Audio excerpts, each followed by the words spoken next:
Job chapter 1. There once was a man named Job who lived in the land of Uz.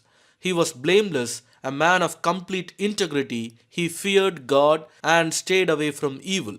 He had 7 sons and 3 daughters. He owned 7,000 sheep, 3,000 camels, 500 teams of oxen, and 500 female donkeys.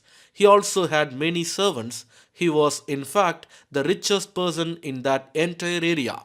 Job's sons would take turns preparing feasts in their homes, and they would also invite their 3 sisters to celebrate with them.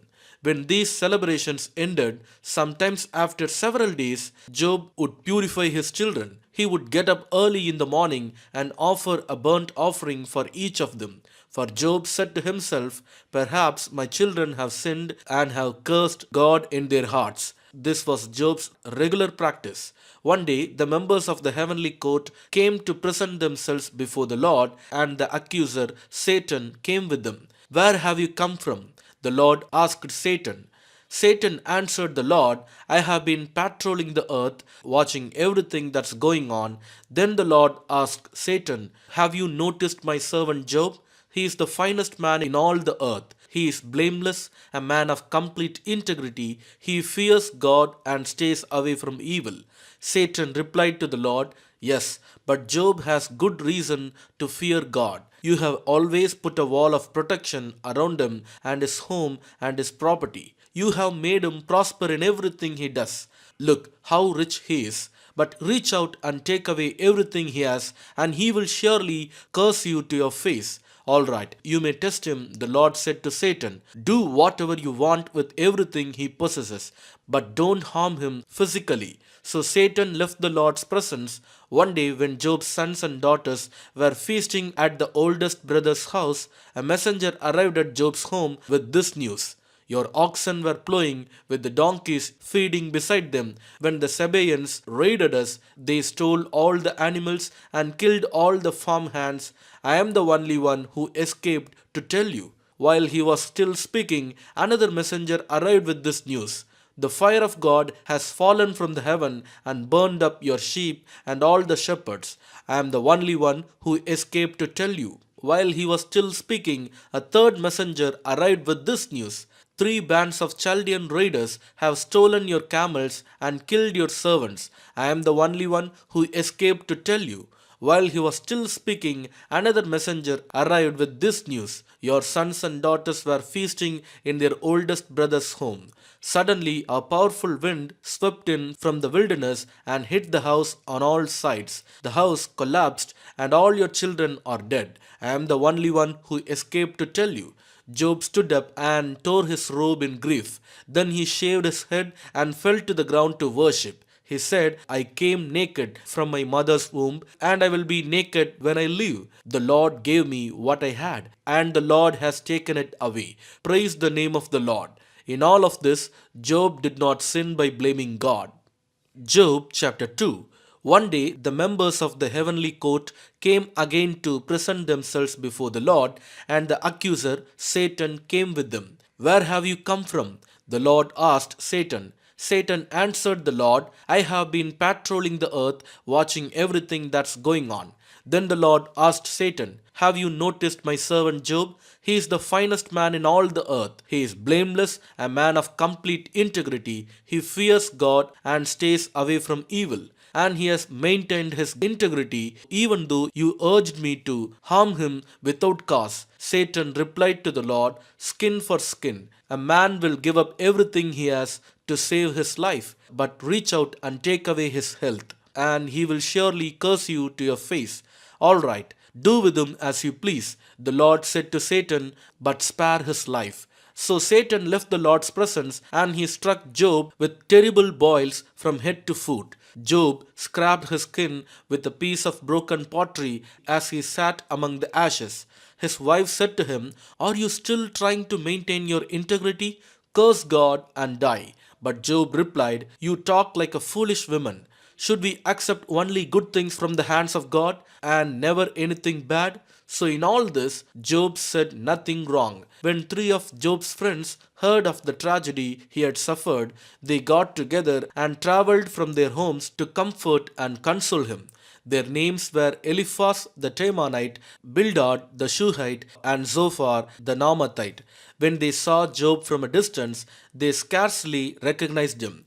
Wailing loudly, they tore their robes and threw dust into the air over their heads to show their grief. Then they sat on the ground with him for 7 days and nights. No one said a word to Job, for they saw that his suffering was too great for words.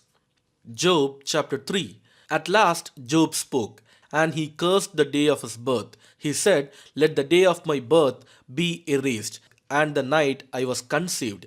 Let that day be turned to darkness. Let it be lost even to God on high, and let no light shine on it. Let the darkness and utter gloom claim that day for its own. Let a black cloud overshadow it, and let the darkness terrify it. Let that night be blotted off the calendar, never again to be counted among the days of the year, never again to appear among the months. Let that night be childless. Let it have no joy. Let those who are experts at cursing, whose cursing could rouse Leviathan, curse that day. Let its morning stars remain dark. Let it hope for the light, but in vain. May it never see the morning light. Curse that day for failing to shut my mother's womb, for letting me be born to see all this trouble. Why wasn't I born dead? Why didn't I die as I came from the womb? Why was I laid on my mother's lap? Why did she nurse me at her breast? Had I died at birth, I would now be at peace. I would be asleep and at rest. I would rest with the world's kings and prime ministers whose great buildings now lie in ruins. I would rest with the princes rich in gold whose palaces were filled with silver. Why wasn't I buried like a stillborn child, like a baby who never lives to see the light? For in death the wicked cause no trouble, and the weary are at rest. Even captives are at ease in death, with no gods to curse them. Rich and poor are both there, and the slave is free from his master. Oh, why give light to those in misery, and life to those who are bitter? They long for death, and it won't come. They search for death more eagerly than for hidden treasure. They are filled with joy when they finally die, and rejoice when they find the grave. Why is life given to those with no future, those God has surrounded with difficulties? I cannot eat for sighing, my groans pour out like water. What I always feared has happened to me. What I dreaded has come true. I have no peace, no quietness, I have no rest, only trouble comes.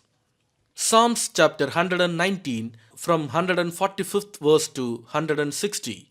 I pray with all my heart. Answer me, Lord, I will obey your decrees. I cry out to you, rescue me, that I may obey your laws. I rise early before the sun is up. I cry out for help and put my hope in your words. I stay awake through the night, thinking about your promise. In your faithful love, O Lord, hear my cry. Let me be revived by following your regulations. Lawless people are coming to attack me. They live far from your instructions, but you are near, O Lord, and all your commands are true. I have known from my earliest days that your laws will last forever. Look upon my suffering and rescue me, for I have not forgotten your instructions. Argue my case, take my side, protect my life as you promised. The wicked are far from rescue, for they do not bother with your decrees. Lord, how great is your mercy! Let me be revived by following your regulations. Many persecute and trouble me, yet I have not swerved from your laws. Seeing these traitors make me sick at heart, because they care nothing for your word. See how I love your commandments, Lord. Give back my life because of your unfailing love. The very essence of your words is truth. All your just regulations will stand forever. Amen.